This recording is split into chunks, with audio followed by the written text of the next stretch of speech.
Hi, this is James Shugg with Westpac London's end of day report for Tuesday, September the 25th. It was a positive day on European equity markets today, mainly because of some decent US economic data. We had the Richmond Fed Factory Index for September, which showed its first positive reading in 4 months. It rose to 4 in September. Actually, Westpac's forecast of -2 was top of the range of forecast, which ranged, I think, from -2, where we were, to -11. So no one actually expected the return to growth, but certainly our view was that it was appropriate to see some sort of improvement coming through, and there was more improvement than we expected there.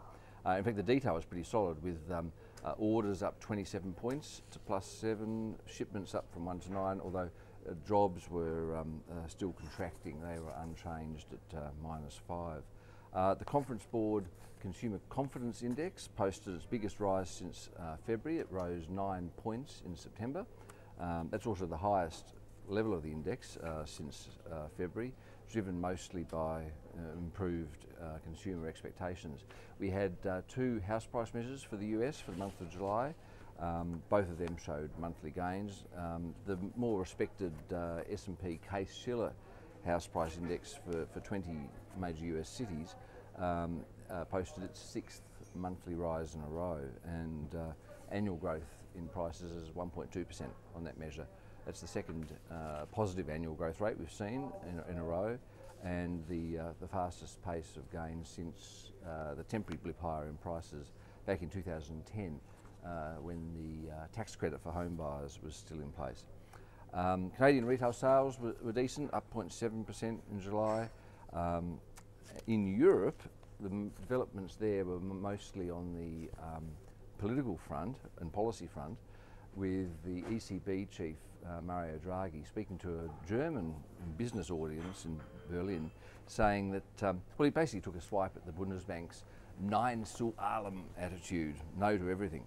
Draghi's arguing that inaction was the greatest risk to price stability, in contrast to the Bundesbank's Weidmann, who's saying that the bond buying program is tantamount to printing money and risks price instability via higher inflation.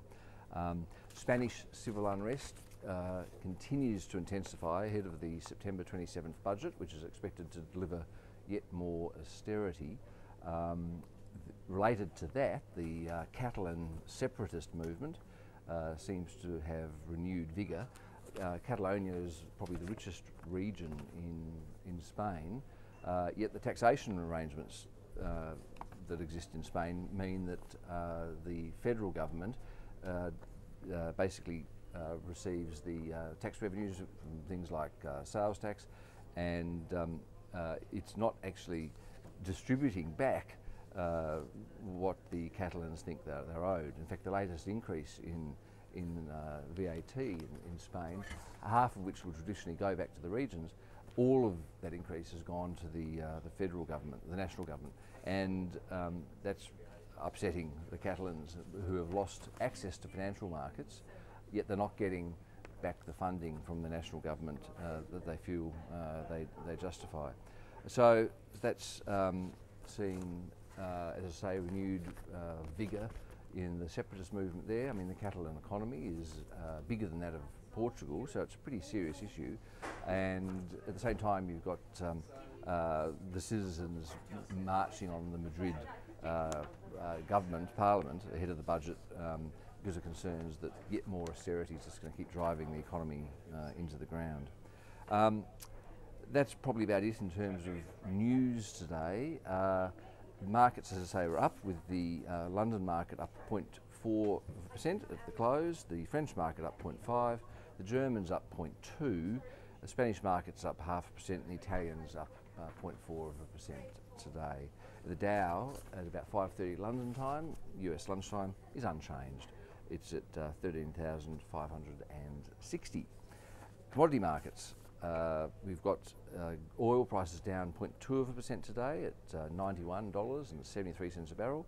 Gold's unchanged at $1,765 an ounce, and copper's up 0.8% today.